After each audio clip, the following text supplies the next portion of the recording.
নমস্কার। শিব সরোদয় রহস্যের আজকে পর্ব 5, স্বর দিয়ে ভবিষ্যৎ জানা। প্রাচীন যোগীদের গোপন শক্তি কোথায় ছিল সেই নিয়ে আলোচনা। তার আগে একটু বলে নিতে হয় যে আমরা বিগত পর্বগুলোতে কি জেনেছি। এর আগে 4টে পর্ব হয়ে গেছে। আমরা জেনেছি কোন স্বরে কোন কাজ করা উচিত।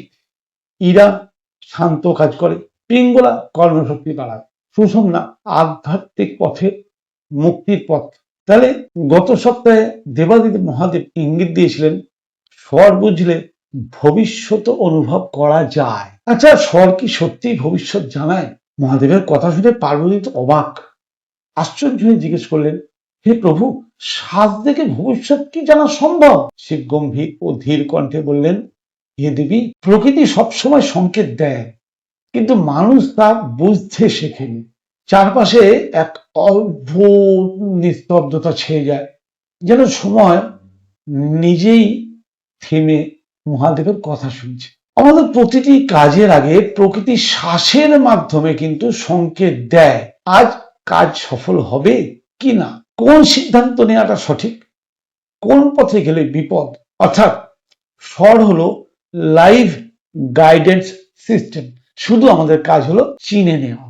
কিভাবে স্বর ভবিষ্যৎ নির্দেশ করে?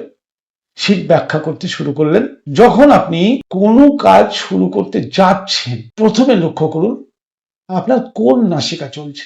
বাম দিক অর্থাৎ ইরা নাড়ি চলছে, না ডান দিক বা পিঙ্গল নাড়ি চলছে। ইরা নাড়ি চললে আপনি শান্ত ধীর ফল পাবেন, আর পিঙ্গল নাড়ি চললে দ্রুত শক্তিশালী ফল পাবেন। এবার যদি হঠাৎ স্বর বদলে যায়, কোন একটা কাজে করছেন, ভারী শক্তির কাজ, কিন্তু হঠাৎ দেখলেন আপনার স্বর বদলে গেল, এটি একটি সংকেত শরীরের ভেতরে এনার্জি বা ফুয়েল বা কোন রকম ইমব্যালেন্সের কারণে শরীর আগে সংকেত দিল যে আপনার স্বর পরিবর্তন করে দিল, অর্থাৎ আপনার শক্তি কমতে শুরু করলো।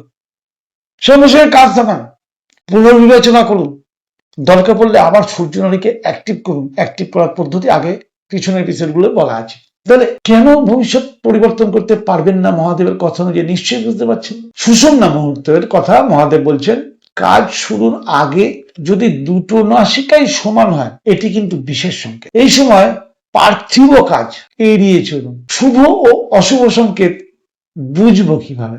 দেবাদিদেব মহাদেব বলছেন, শুভ সংকেত মানে সঠিক স্বরে কাজ করাকে বলা হয় শুভ সংকেত। অর্থাৎ স্বর স্থির থাকতে হবে। আপনি ভারী পরিশ্রমের কাজ করছেন, আপনার সূর্যনারীকে কনস্ট্যান্ট অ্যাক্টিভ থাকতে হবে, তবে গিয়ে আপনার শক্তি থাকবে। আর অশুভ সংকেত কি? বারবার শরীর নিজেই তার স্বর বদলে ফেলছে। শরীর বদলাচ্ছে, কিন্তু বদলানোর পিছনে কিন্তু একটা কারণ আছে। কারণ আমাদের শরীরের ঘাটতি, সেটা আবার অন্য পার্ট। সেই ঘাটতির জন্য শরীর বদলে ফেলছে। এবার শরীর বদলে ফেলছে মানে আপনি ধরুন খুব পিক আপ দিচ্ছেন গাড়িতে, গাড়ির ইঞ্জিনের ক্ষমতা নেই, ইঞ্জিন পিক আপ দিলেও বসে যাবে। আমাদের শরীরে ঠিক তাই। যখন সূর্যনারী অ্যাক্টিভ থাকার কথা, কিন্তু শরীরের ভেতরে ইমব্যালেন্স ঘটলো, চন্দ্রনারী অ্যাক্টিভ হয়ে গেল, আপনি কাজে বিফল, আর সফল হতে পারবেন না। শরীরের বারবার এই স্বর বদলানো, কাজের সময় নাক ব্লক হয়ে যাওয়া। ধরুন আপনি কোনো কাজে যাচ্ছেন, সেই কাজের সময় আপনার হঠাৎ দেখবেন নাক ব্লক হয়ে গেছে। আমরা বলি ঠান্ডা লেগেছে বলে নাক ব্লক, কিন্তু আপনি কি জানেন আপনি নাক ব্লকের জন্য আপনার কাজের পরবর্তী যে ভবিষ্যৎ বদলে গেছে। এটাই তো সংকেত। প্রকৃতি আগে সতর্ক করে, তারপর কিন্তু ফল দেয়। পার্বতী চিন্তায় পড়ে গেলেন, প্রভু, তাহলে কি এই জ্ঞান দিয়ে কেউ ভবিষ্যৎ পুরোপুরি বদলে ফেলতে পারবে? সে মৃদু হাসি হাসলেন, দেবী, ভবিষ্যৎ পাথরে খোদাই করা নয়, এটি প্রবাহমান। স্বর সেই প্রবাহের দিক দেখায় মাত্র, কিন্তু পথ বেছে নেওয়াটা কিন্তু মানুষের কাজ। আমরা বাস্তবে এর প্রয়োগ করব কি করে? কোন গুরুত্বপূর্ণ কাজের আগে 1 মিনিট ধৈর্য ধরুন, নিজের শ্বাসকে লক্ষ্য করুন, নিজেকে জিজ্ঞেস করুন, এখন কি সঠিক সময়? আমার স্বর কি ঠিক আছে? স্বর কি বলছে আমাকে? আপনি বুঝতে শিখবেন। হ্যাঁ, একদিনেই হয়তো হবে না, আপনি বুঝতে শিখবেন কখন এগোতে হবে আর কখন থামতে হবে। দেখুন, সাকসেস বলে আমরা যেটা বলি না, সেই সাকসেসটা তখনই আসে, সাকসেসের চূড়ান্ত শিখরে আমরা তখনই পৌঁছাতে পারি যখন আমরা সঠিক সময়ে সঠিক সিদ্ধান্ত নিতে পারি। আর সেই সঠিক সময়ে সঠিক সিদ্ধান্ত নিতে গেলে স্বরবিদ্যাকে জানাটা খুব দরকার, আমি তো মনে করি। তাহলে আপনি যদি স্বরবিদ্যা চিনে যান, তাহলে আপনিই তো সিদ্ধান্ত নেবেন কখন এগোবেন আর কখন থামবেন, কখন পেছোবেন। ব্যাস।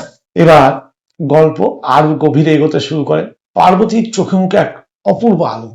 প্রভু, এই জ্ঞান তো মানুষকে ভুল পথ থেকে বাঁচাতেও পারে। মহাদেব বললেন, হ্যাঁ দেবী, কিন্তু শিবের কণ্ঠে আবার একটা রহস্যময় হয়ে ওঠে। এই জ্ঞানেরও একটা সীমা আছে। হঠাৎ আকাশে তীব্র আলো, যেন কোনো বড় গোপন কথা সামনে আসছে।